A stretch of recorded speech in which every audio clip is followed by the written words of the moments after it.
let's say early this year, I visited Diraya Gates. Whoever hasn't visited Diraya yet, it's in Riyadh, Saudi Arabia. It's one of the UNESCO heritage sites. What was interesting about Diraya, not only the sightseeing and how it's beautiful at night, but when I dug deeper and I went to the DMC and asked questions, they actually told me how much they're offering to the community, how much they're trying to integrate them, offering them jobs, giving them trainings, etc., which was really impressive and very inspirational. This is exactly what we're talking about today, sustainability. The part of community serving is under the umbrella of sustainability. Ladies and gentlemen, today we are actually together paving the way for eco-friendly travel. And my name is Engy, and I'm coming from Euromonitor International. We are a global company with 15 offices around the globe. What I want to talk you through today is basically, we're talking about the global trend, the sustainability index. This is something we developed to rank the countries according to their sustainability practices. The case studies, we have also success stories, and we are concluding with some positive impact to drive change. As you see here, what does it mean? So sustainability, in the beginning, the impression would be, this is related to energy efficiency or eco-friendly operations of hotels or any other parts of the ecosystem in the tourism space. But actually, no. It means many other things. It means, for example, that you have an interest in the local experience, have an interest in the community and their culture. It also means that you actually start to think of the transportation mean that you're using, something that has less environmental impact, rail versus flights, for example. Another aspect of it is the eco-conscious brands, like having loyalty for brands that are presenting themselves as eco-conscious, like they're supporting environmental practices.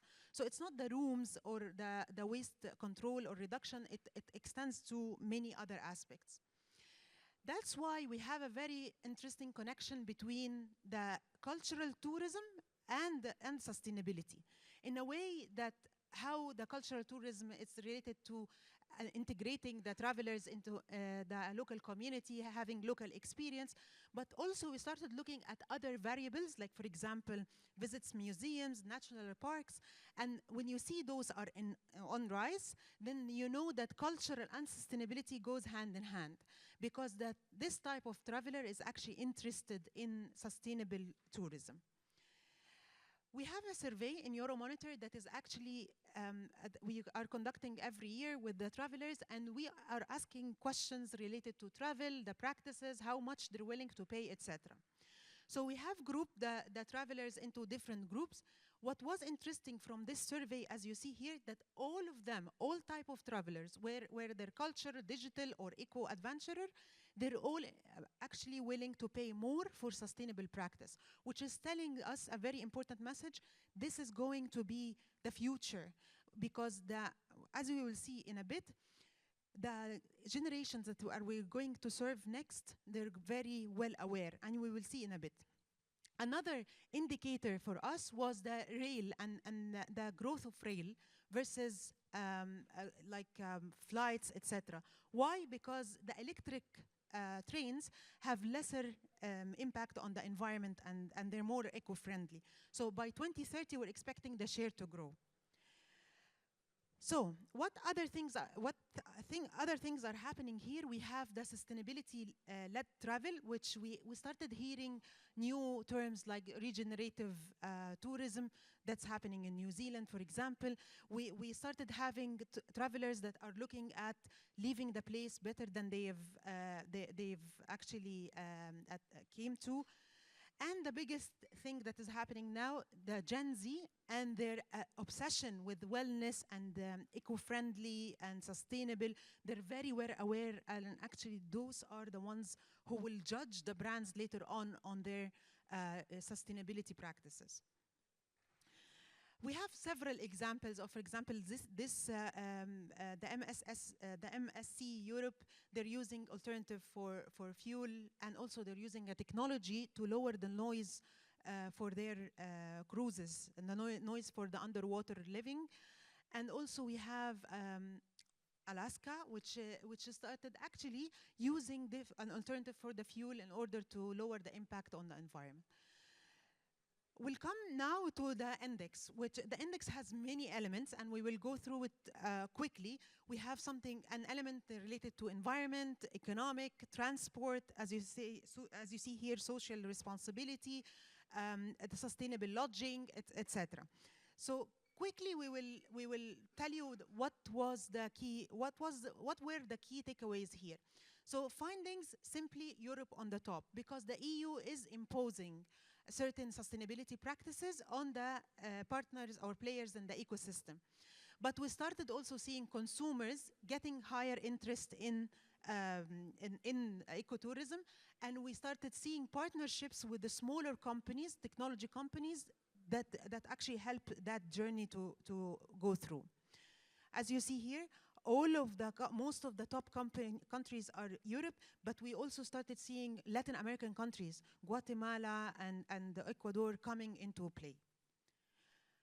Some interesting case studies, for example, we're starting with Croatia. So in Croatia, they're very good in like generating energy from renewable sources, and they're actually above the European average, which is around 19%. The good thing about Croatia that they actually had a commitment to most of the landscape there, around 37% is forest. So they had a commitment to continue this with no deforestation completely till 2050. In the social part, we have Plantera, which is in Napoli, in Italy. It's an NGO that is doing something really interesting.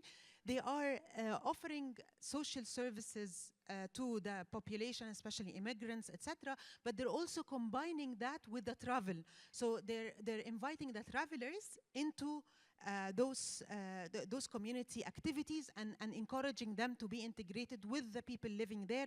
They forbid it completely. Like, you have to go through the city on foot. You don't use any other transportation means. So it hit lots of birds with one stone. We have Spain. Spain actually outpaced everyone in the demand because they have jumped with 8.3% growth to pre-COVID rates, which most of the countries are still struggling to go pre-COVID. So this is, in terms of risk that we have countries like Kazakhstan, Finland, and Slovenia as well. They are risk-free. What does this mean? Like, no risk on the heritage sites, which means that they're preserving the heritage sites in a very good way. They also have launched their green strategy. We have also the 4VI, which is one of the islands in the Pacific Ocean. This initiative, it's a DMO, so but they turned their back towards the over-tourism, and they focused on innovation and sustainability to attract tourists rather than getting a traffic of visitors. We have here also Schiphol Airport. It's one of the 100 airports that are going to go net zero in the future. We have also Aprostar, which has affiliation or collaboration with IHG. They're also focusing on sustainable sightseeing and activities throughout the hotel. So what we want to do from out of what we're having today is simply that we want to drive positive change. What's going on with the impact of environmental change and climate change is impacting everything. It's impacting our health, our cities, our food. So we need to try to drive the change across different aspects. So we're talking about like all elements of the ecosystem. So for example, whether you're talking about car or rail, we need to think of the electrification, more of electric vehicles and electric trains. In terms of air, we are using alternative fuels. We limit the airport capacity. We limit the long flights to be more on the side of Instead of having like 10 flights in a shorter time, we have 2, and we sort of push the travelers to have longer stay. So we lower the number of flights. Lodging, we know, for example, using renewable energy sources. We have also there is a sort of a highlight or a book by the WTTC guideline for hotels for sustainability practice. Okay, so in order to sum it up into something actionable, we need to think about it from a strategic goals and actions point of view. So strategic goals, you need really to partner. So if you are one piece in the ecosystem, you need to partner with others in the supply chain. Of course, we need technology. Of course, we need clean fuels, as we spoke. But we also need to reward the consumers, who are the key pillar for that. Their demand is going to fuel our initiative. In terms of goals, we need to emphasize, of course, on like the reducing the over-tourism, reducing the number of long flights. We need to communicate positive impact. In terms of actions, something really important, which is measuring the impact, measuring the target. The measurement is one of the key actions that the players and the operators have to take into consideration, because this is what needs to be communicated to Gen Z and the potential travelers and customers, and this is what would build the brand loyalty, especially in the coming 10 years. The last part I want to emphasize on here, which is we need to focus to succeed through what? Through 3 things. Measuring success, again.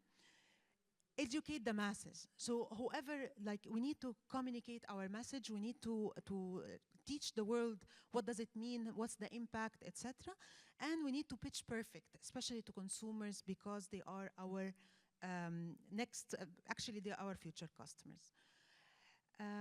I would like to leave like a couple of minutes. We have a couple of minutes if you have any questions. Happy to take any. No? Okay. For now, you can download the presentation and so many notes as well through this QR code. And also, if you are interested in the topic, you can attend our upcoming webinar. And thank you so much.